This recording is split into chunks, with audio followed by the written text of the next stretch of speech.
the giving FDA's emergency decision to use approve to some the COVID vaccines that emergency will use specifically target authorization the of Omicron the variant? Let's Moderna listen in. COVID-19 vaccine and the Pfizer vaccine with the updated Omicron variant booster. Um, if you have questions, you can use the chat function in Zoom, or you can raise your hand. And then we will also provide a recording shortly after we conclude here. To begin, I believe Dr. Goepfert is going to begin with just a couple of opening remarks, and then we will open it Hey, up for questions. Dr. my Goepfert? Yes, thank you. Thanks for everyone's interest. I always love hearing that people want to hear about vaccines. Um, so as you heard, the FDA has an emergency use authorization for the bivalent vaccine. So this is the new COVID vaccine that is bivalent, meaning two, obviously. One part of it is the original strain, the prototype strain of COVID. And the second part is the new BA.4/5 strain, which is the latest and greatest strain that's the most dominant strain that's infecting people currently. And by doing this, they are saying that it's okay to boost individuals with the Pfizer vaccine at 12 years of age and older, and with the Mrna and Pfizer vaccine, 18 years of age and older.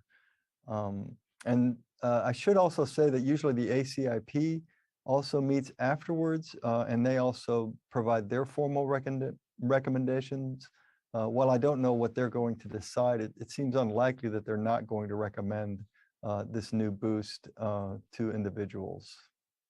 With that, I'm happy to take questions. Okay.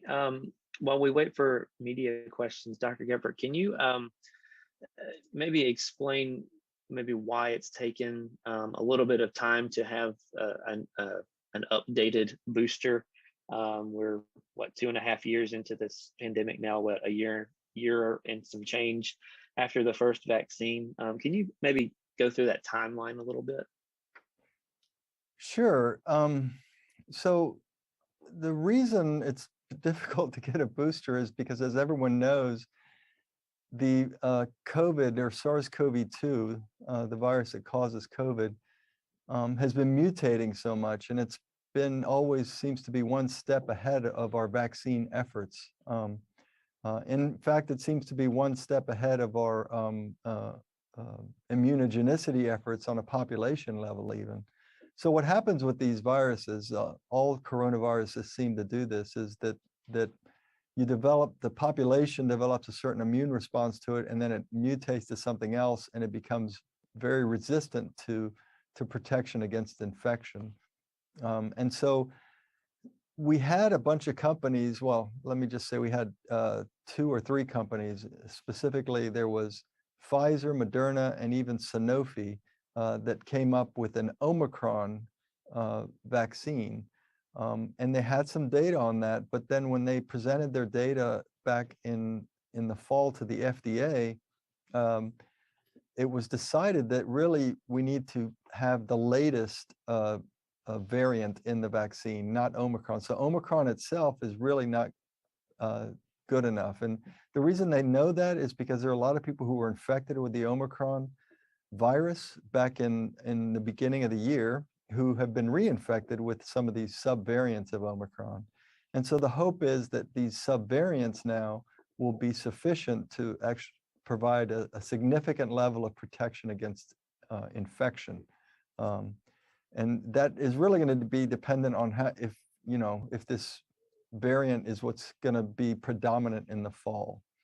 One thing I'd like to make sure that everybody realizes is that while these vaccines in their current formulation don't protect well against infection in terms of the one before, just the single monovalent vaccine, it still protects incredibly well against severe disease. And usually by severe disease, we mean hospitalization and or death. And they're 90+% effective against that. All right, thank you, Dr. Goepfert. We'll take this next question from Amy. I have read the Omicron booster was approved without human trials. What evidence do we have that it will work better than the original vaccine? That's a great question. The only evidence we have is is more of a, it makes sense immunologically that if you get a vaccine that's based on the virus, that it should work really well against that virus. And as long as the virus stays the same, it should work. There are no, you are correct, there are no human data right now with this vaccine, although those are coming up very soon.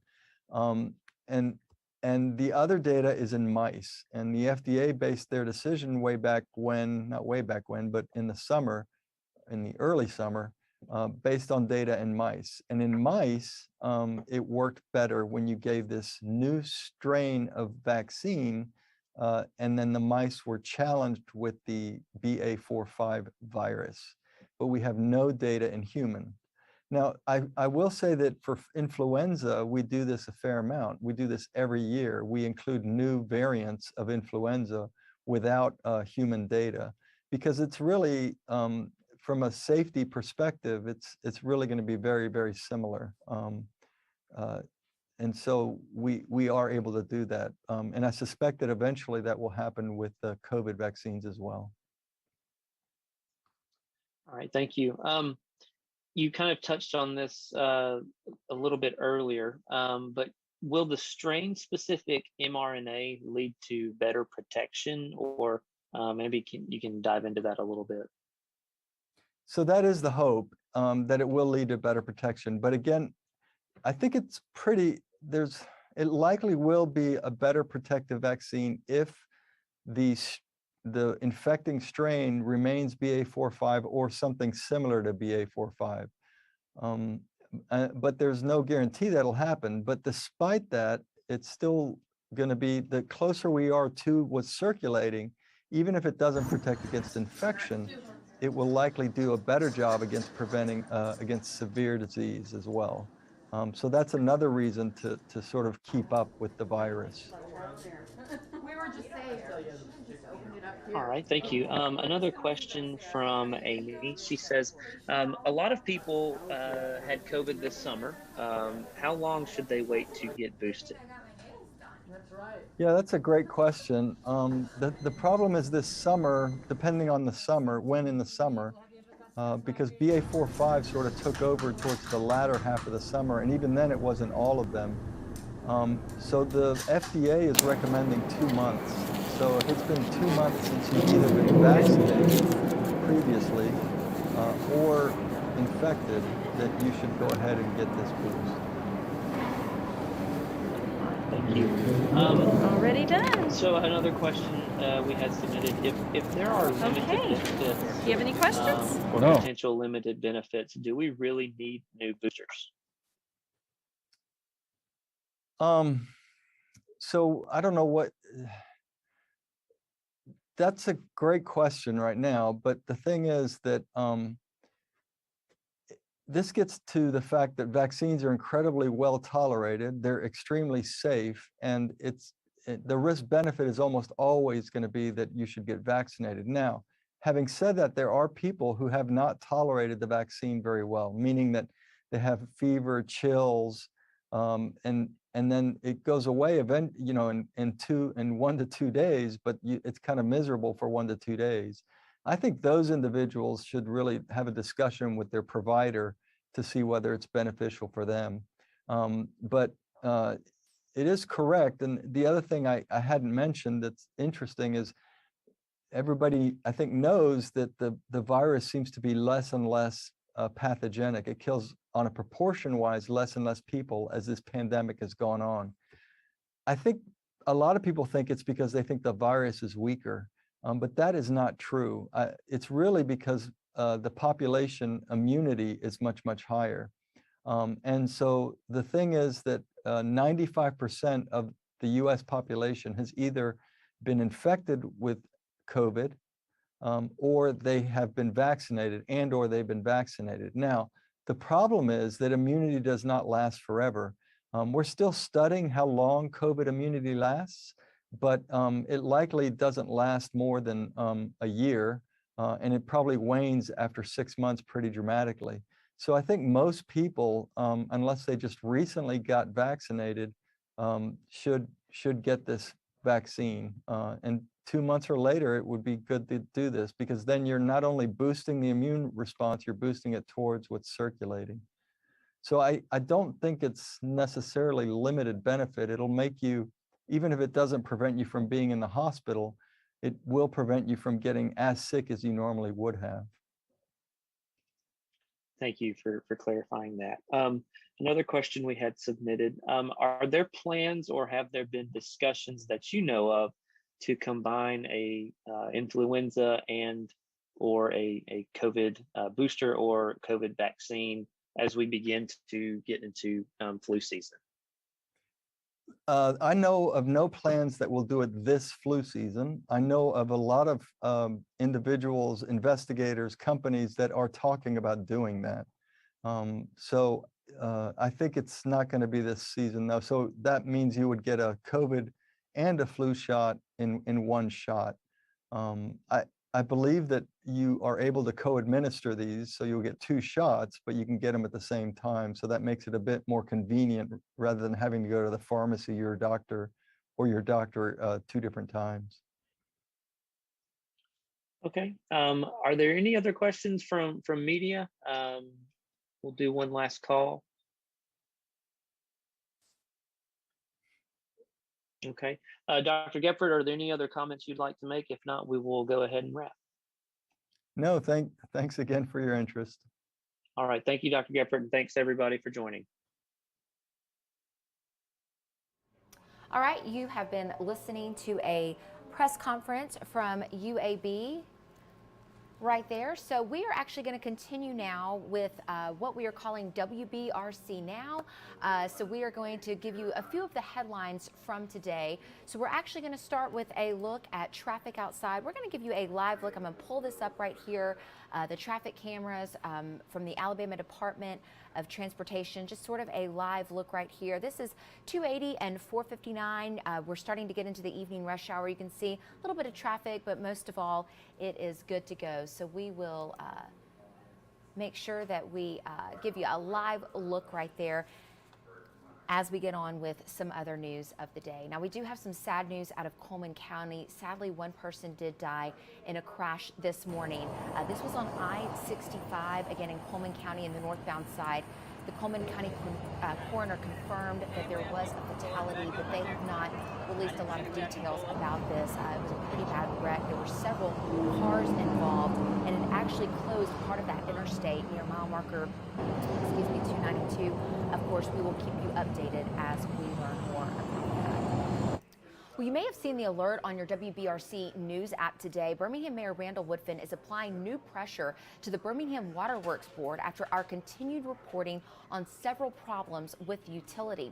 Now, our Jonathan Hardiston broke this story last week about 3 employees in the utilities purchasing department suddenly retiring on the same day. And this was after our sources say the utility discovered improper purchasing and activity and possibly receiving kickbacks. This comes on top of months of customer complaints that you're either not getting a water bill at all or getting a bill that's too high or inaccurate or one that's way too high. And the mayor is really calling out the Waterworks Board and saying he's tired of hearing from frustrated customers.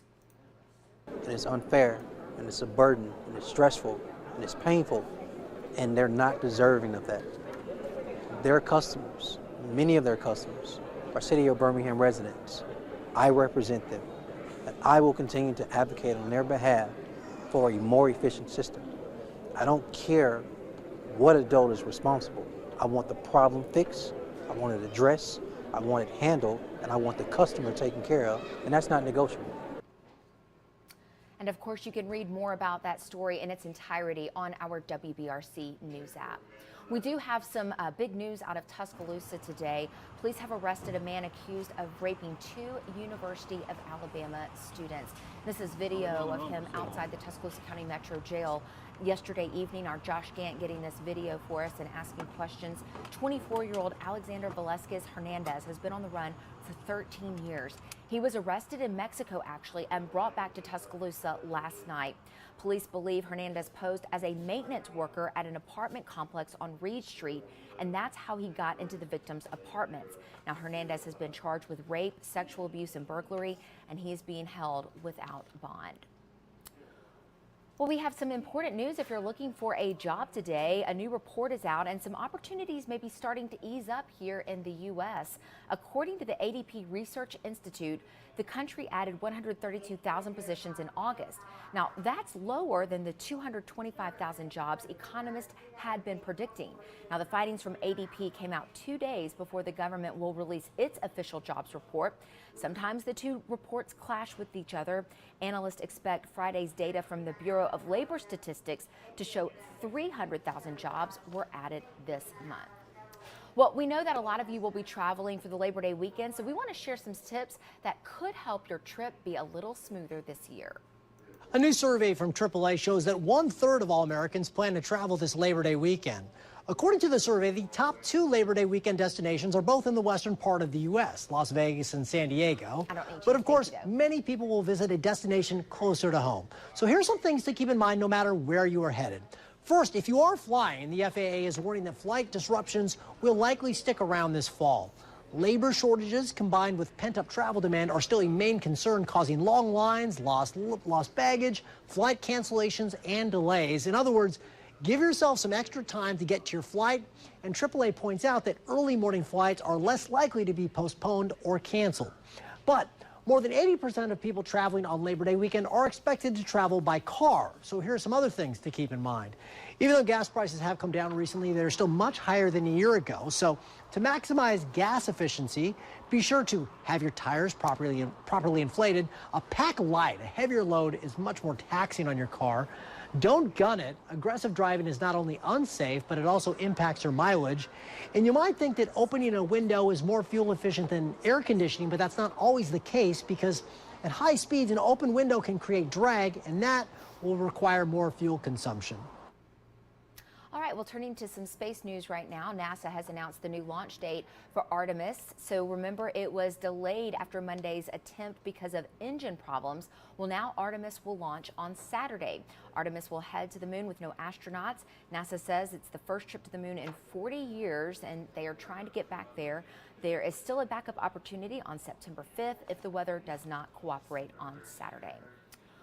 Well, now to a really special story. Some students from the University of Alabama Huntsville actually got a chance to go to Cape Canaveral to see Artemis launch. Well, they did have to come back because the launch was scrubbed, but Liz Hurley from our sister station in Huntsville has more on that story. Where are you going? Home! All these UAH students are members of the Space Hardware Club and wanted to stay in Florida to hear from NASA managers on whether another launch attempt was possible Friday. The not knowing and the finances sent them home. Space is hard. Safety first. These are aerospace engineering students, and they're already quite accomplished. They've designed and built all types of rockets, rovers, mock satellites, high-altitude weather balloons, and even payloads for NASA. So it was really important for them to add this Artemis 1 experience to their knowledge base. Space is very hard, so we can't blame anybody. Stuff can always go wrong, so I think it's something that is really important for us to know, is that like failure isn't failure unless if you give up. Some of these rocketry students came to this launch with a personal connection. I was down here in 2011 for the last space shuttle launch, STS-135, the final flight of Atlantis. And two of the engines that flew on the shuttle then are flying on SLS now. My grandfather, Harry Beasley, he worked on the conceptual design for the Artemis rocket before he retired. And he also designed the heat-resistant foil on the Apollo moon lander. The dean of the school's College of Engineering says the lessons taught through this launch process can't be taught in the classroom. Students have to walk through them step by step. It requires multiple disciplines, just even beyond engineering, for people to come together and work. And the fact that, it's just not one entity like NASA. These students are headed home for now, exhausted but enriched. Was this A wasted trip, or was this a worthy trip? Worthy. But they hope to head back when a decision is made about the next launch attempt. Can this group stay a few more days? Yeah, get his credit card. Well, hopefully one day they will be able to see a launch in person. We want to give you another update on traffic right now. We're going to turn back to our traffic cameras and we're going to look at I-65 in Alabaster here in Shelby County. You can see traffic moving pretty smoothly. This is, I believe, is near the Highway 31 exit, near exit 2, I guess just before 231. You can see traffic moving great, so we're going to keep checking back in with that. I want to show you a traffic situation from Memphis that happened today. Take a look at this. You're not going to guess what this is. It's Alfredo sauce. So Parker Branton, a reporter up there at a television station in Memphis, tweeted this. He said a tractor trailer spilled Alfredo sauce all over I-55. What a messy situation. You don't see that every day. Well, a church in Austin, Texas is really providing a life-saving measure. So I want to show you this. It's a vending machine that dispenses Narcan, which of course can reverse a deadly opioid overdose. Now this vending machine holds 80 units and will be refilled regularly.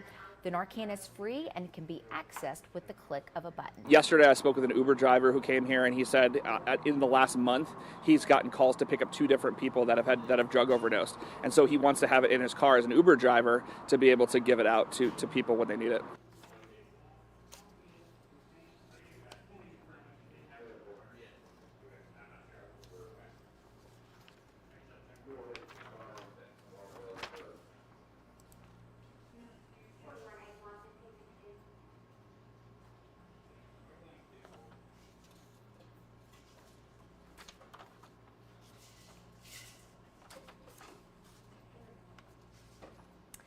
Now, he says that having one of these Narcan vending machines is similar to having a defibrillator on site, and he says they try to empty it out every 2 days.